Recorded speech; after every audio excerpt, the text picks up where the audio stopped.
بسم الله الرحمن الرحيم رب اشرح لي صدري ويسر لي أمري واحلل عقدة من لساني يفقه قولي ربي زدني علما اللهم فقهنا في الدين اللهم إني أسألك علما نافعا وعملا متقبلا ورزقا طيبا ربي يسر ولا تعسر وتمم بالخير الصلاة والسلام على رسول الله الحمد لله رب العالمين. So we stopped at ayah number 78. Let's just do a quick recap and then inshallah we will move forward. So وَمِنْهُمْ, and among them ummiyun, unlettered ones, la, they do not, ya'alamun, they know, al-kitaba, the book, illa, except amaniya, wishful thinking, wa in, and not, hum, they, illa, except yadhunnun, guess. So basically, these people, like the people of the book and the people, this, you can say these are the people who it can be the hypocrites of Medina, or it can be people who were disbelievers. Like they used to say that they know what's in the book. So even in their own books. And then we will find people in our like this day and age also, people who are Muslims, and they will say, yeah, I know what the Quran says, and they will then quote something or say something. But what is Allah subhanahu wa ta'ala saying? It is nothing except amaniya, wishful thinking, and they're just doing guesswork. They're ummiyun means unlettered, meaning somebody who cannot read or write. They don't know the book. So this is something specific. The people, they were the Bedouins who did not know how to read or write.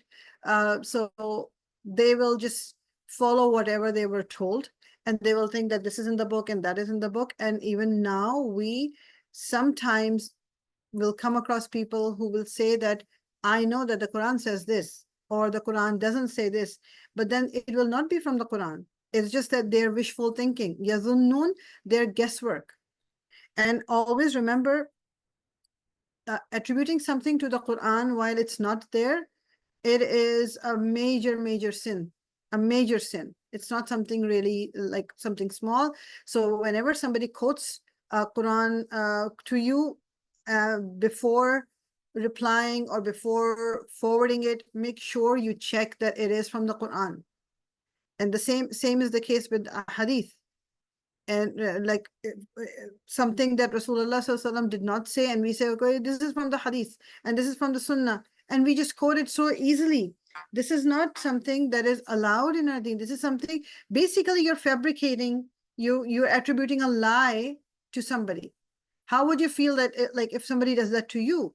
We wouldn't want anyone saying something, like for me, like she said this to you, or she said this to me, and then it is a lie. I wouldn't want that to happen. So, and we easily do it with the book of Allah.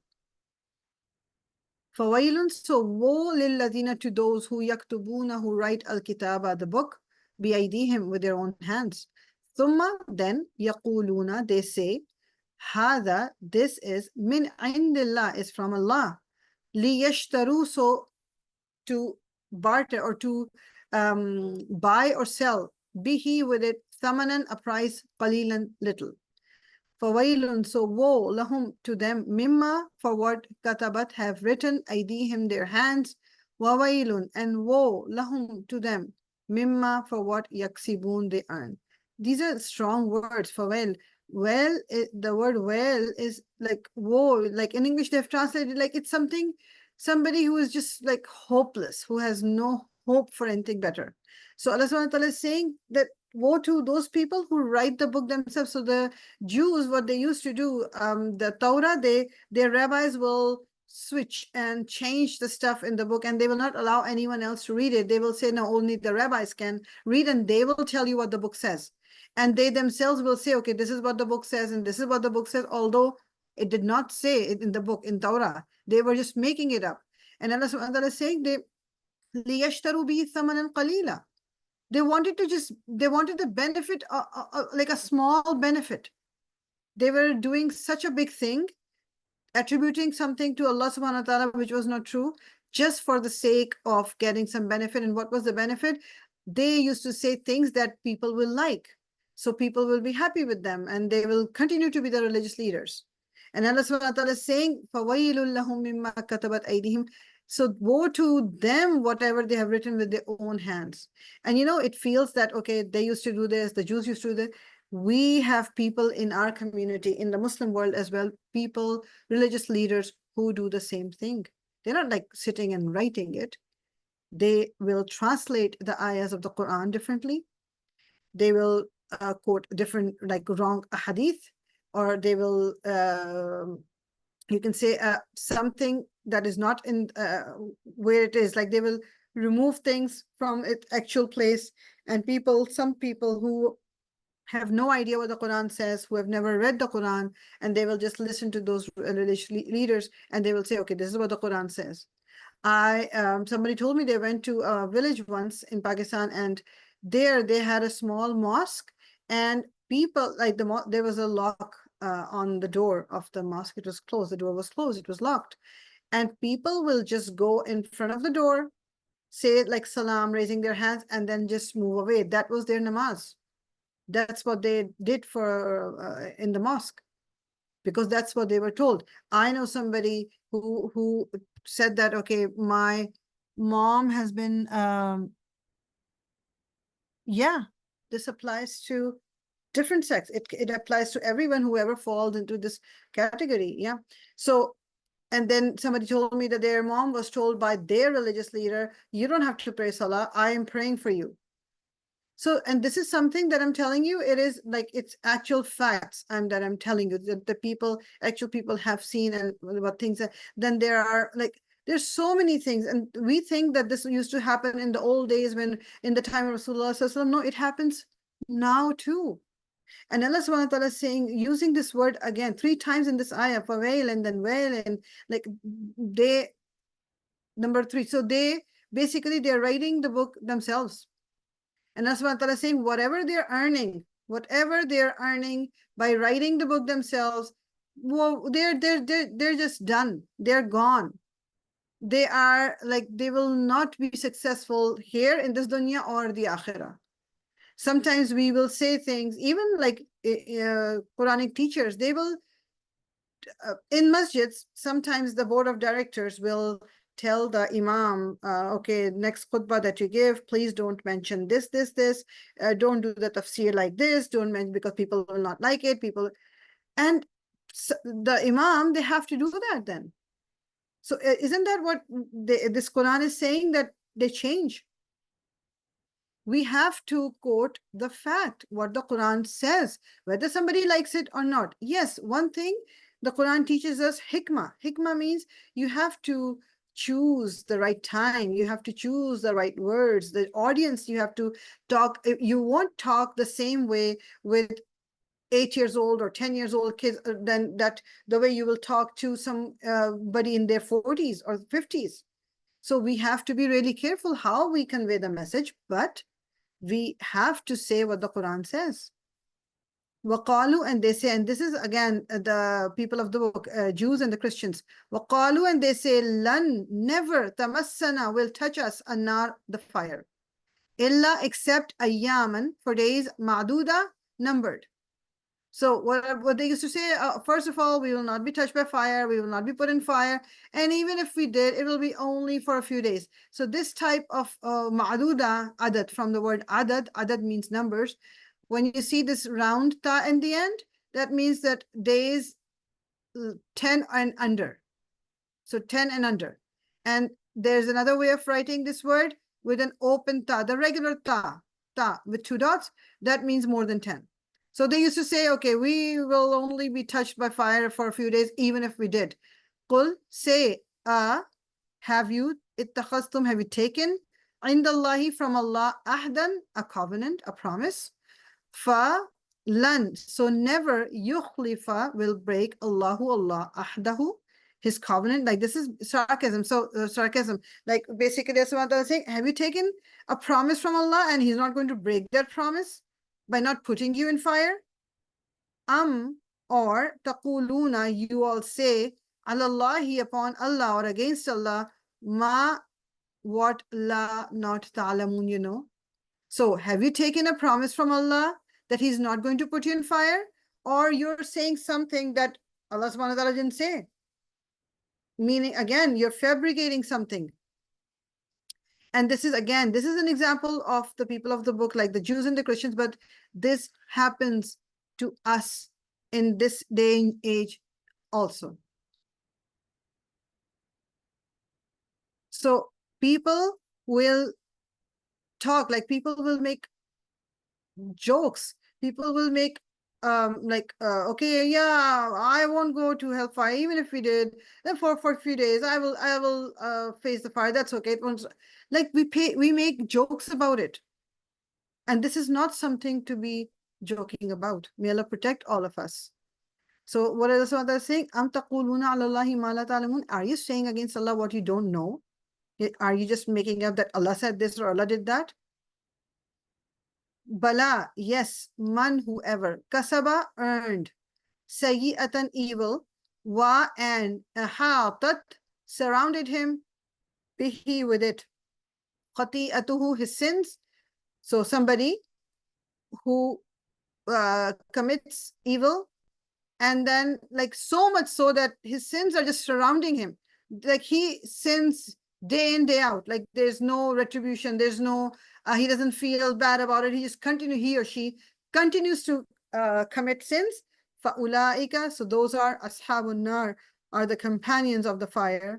Hum fiha, they will in it, khalidun, live forever, abide from it forever. May Allah protect us all. So people who commit sins and they are not even like they don't feel bad about it, they know they're doing something wrong, like treating somebody like in a mean way, or not giving people their rights, or lying, or on a like a higher level, like committing murders, or you can say stealing, or like whatever those whatever level of sins, but they keep on doing it, and so much so that their life is just surrounded by all their mistakes, and they're not asking for forgiveness. So those are the people who are going to live in fire forever. May Allah protect us.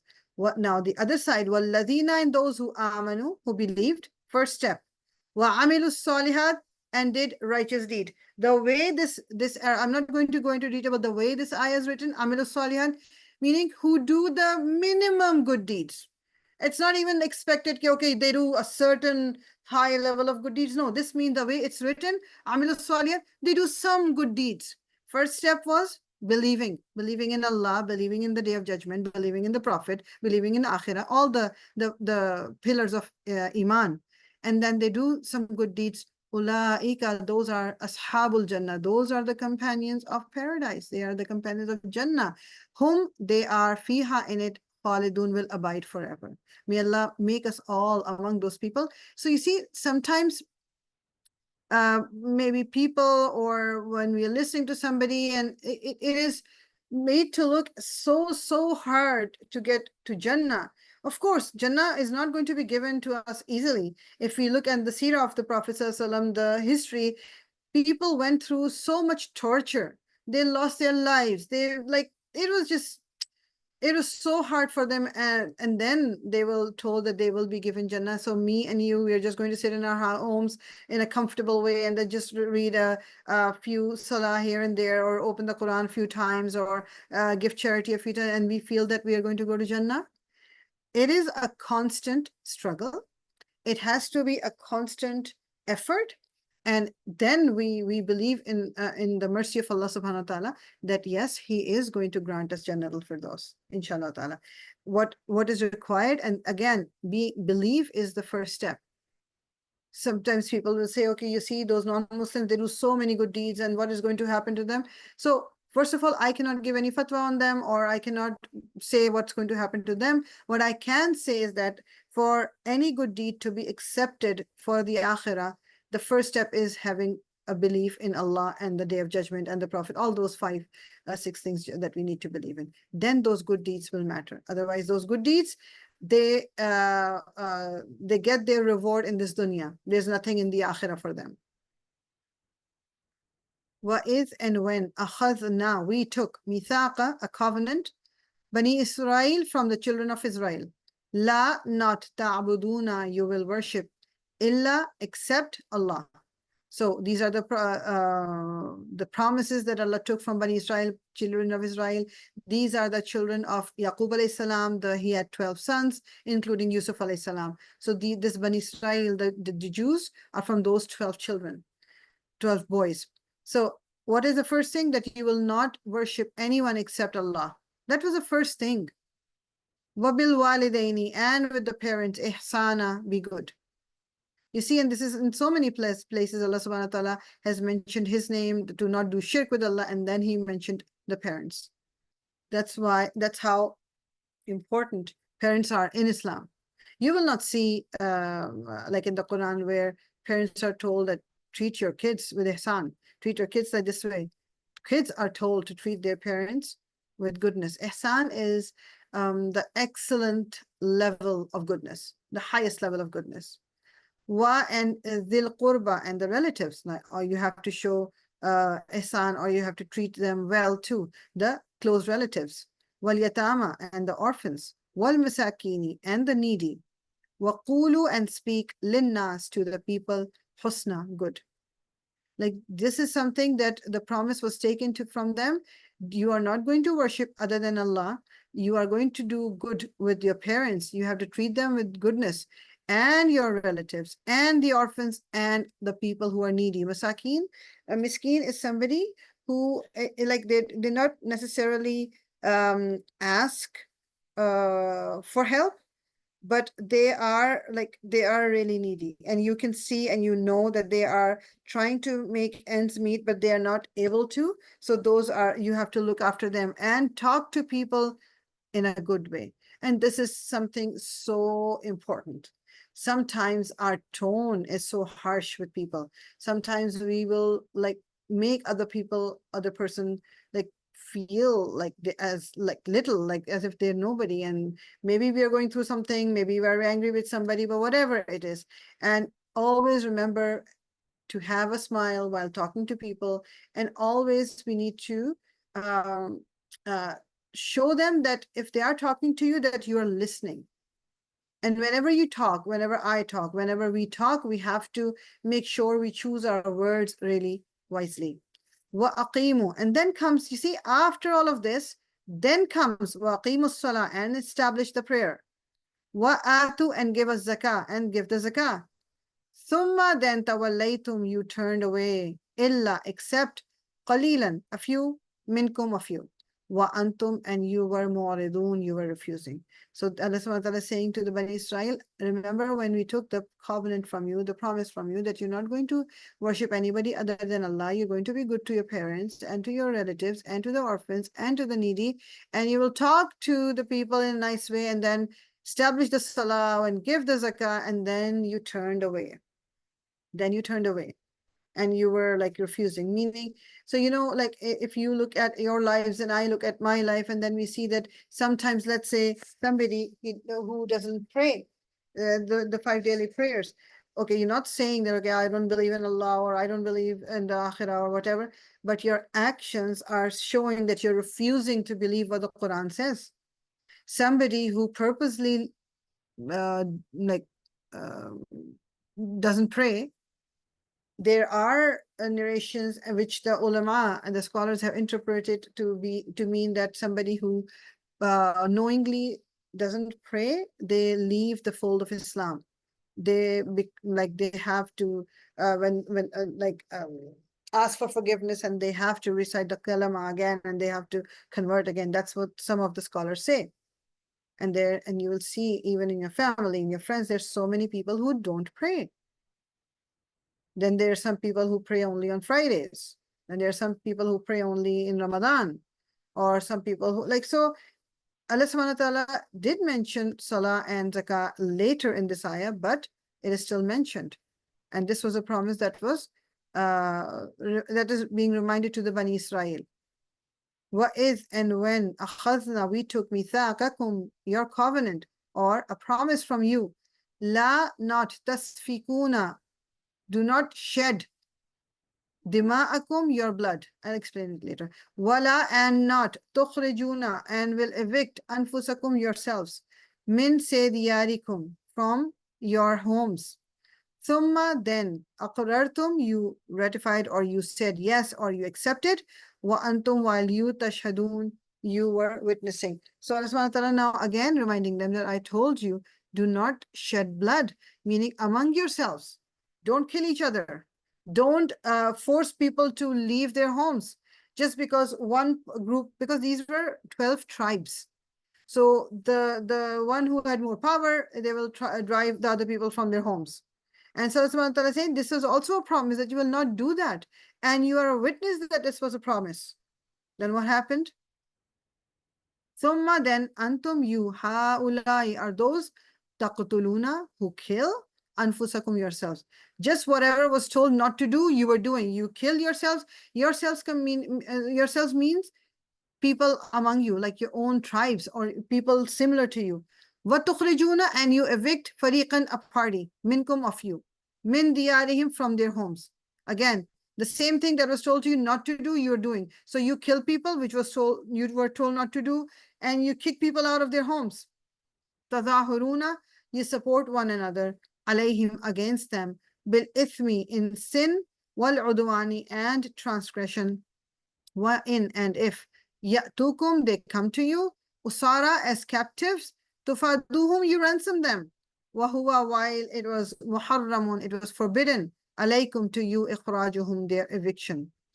Basically what they used to do, so they had their allies. Every group had their allies, so they will side with their allies and go against their own people, like similar people. And then when those people were captured or they became prisoners of war, these people who were a part of them being captured, now they will give fidya. Fidya means to ransom money. Oh, no, we are so good. We are going to give you ransom money. Leave our people. Leave our people. And that's what Allah is saying. In the first place, you were not supposed to kick them out. You were not supposed to side with the enemy. You were not supposed to kill them. And now you're giving this fidya so that you can say that, no, we are so good. So, sometimes what happens is the first step is wrong, but you do it anyways. And the second step, you start showing, no, I am so good, I'm not doing that. So for example, somebody, I was reading it on Facebook.